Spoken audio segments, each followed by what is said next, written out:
Thank you very much, General. I appreciate it. And I'm greatly honored to host this lunch, to be joined by the leaders of Côte d'Ivoire, Ethiopia, Ghana, Guinea, Nambia, Nigeria, Senegal, Uganda, and South Africa. In particular, I want to thank President Condé, who is representing the African Union. Thank you. Thank you.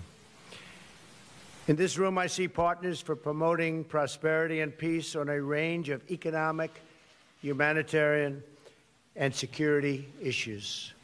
We hope to extend our economic partnerships with countries who are committed to self-reliance and to fostering opportunities for job creation in both Africa and the United States.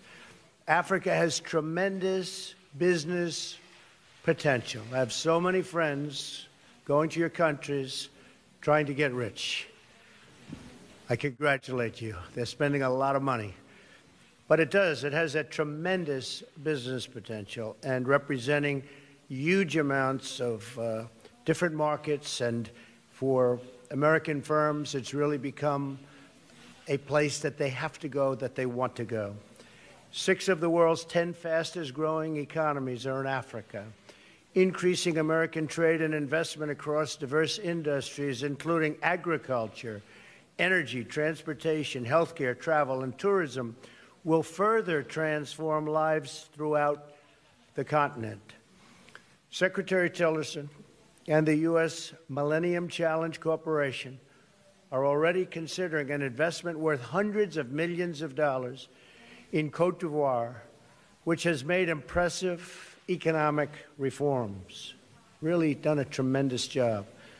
We also hope that African firms like the company Sasol consider making investments in the United States. Sasol, as an example, is building a $9 billion petrochemical plant in Louisiana, which will bring new jobs to the state, and really hardworking Americans will be manning those jobs. But we cannot have prosperity if we're not healthy. We will continue our partnership on critical health initiatives. Uganda has made incredible strides in the battle against HIV/AIDS. In Guinea and Nigeria, you fought a horrifying Ebola outbreak. Nambia's health system is increasingly self-sufficient. My Secretary of Health and Human Services will be traveling to Africa to promote our global health security agenda. Yet we know that our prosperity depends, above all, on peace. The United States will partner with the countries and organizations like the African Union that lead successful efforts to end violence, to prevent the spread of terrorism, and to respond to humanitarian crises. I commend your troops currently serving in the field. Very brave, very, very brave what they're going through. As you well know, too many people are suffering from conflict in Africa.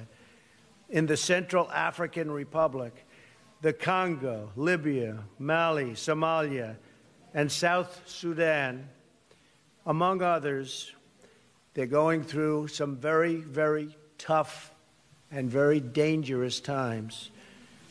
Terrorist groups such as ISIS, Al-Shabaab, Boko Haram, and Al-Qaeda also threaten African peace. The United States is proud to work with you to eradicate terrorist safe havens, to cut off their finances, and to discredit their depraved ideology. And a number of you have told me, actually last night, that we've been doing a very good job over the last 6 or 7 months in particular.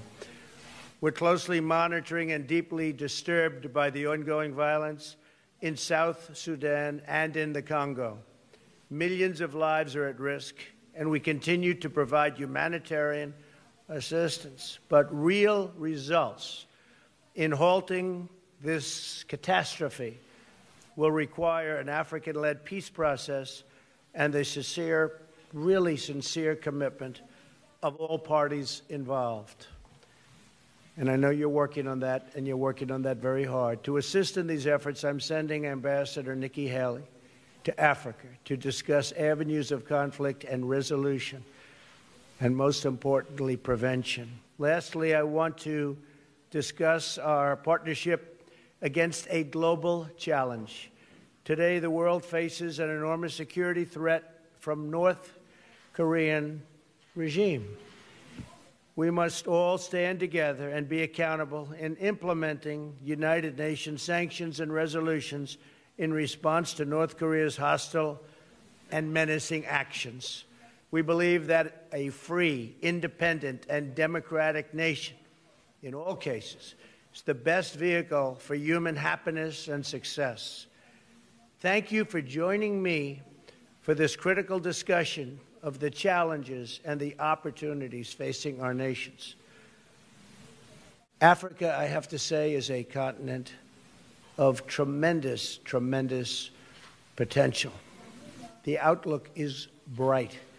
I look forward to hearing from you and your advice during the meal. I thought rather than just eating, we'll have long discussions, and I look forward to that very much. But I also look forward to getting to know so many of you, and so many of you I do know. And it's an honor. It's an honor. And I really want to congratulate you. Growing very fast, economically and in every other way. You've done a terrific job. You've had some tremendous obstacles placed in your path, but you have done really an absolutely incredible job. So I want to thank you, and I look forward to our discussion. Thank you. Thank you all very much.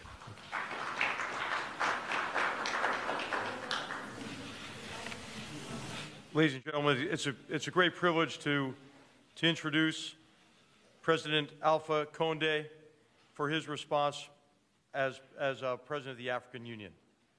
Welcome, sir. We will make America great again.